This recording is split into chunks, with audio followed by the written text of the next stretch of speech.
So we're really making progress with the BJ40 Resto.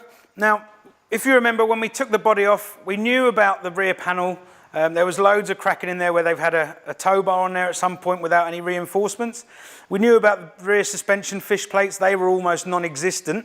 So what we did, we knew about that, so we sent it off to Graham at SEQ Services, and he sandblasted it front to rear. Now, you know his system down there. He's got that massive booth.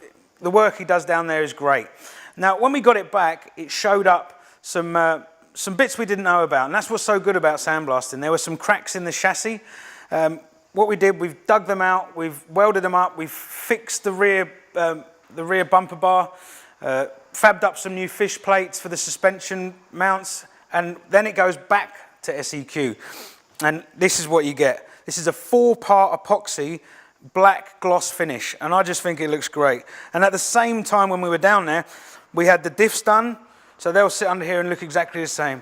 So what we're talking about with the customer now is what suspension we're going to go for, and it looks like we're going to go for the Terrain Tamer front to back with all the new shackles, 2-inch lift on it, and it will just look awesome. So once we've got the diffs sitting on the suspension, we'll get the diffs in, swivel hubs, and then we'll get her back on her feet. And once that happens, this build is going to move along at some serious pace. So keep watching, guys.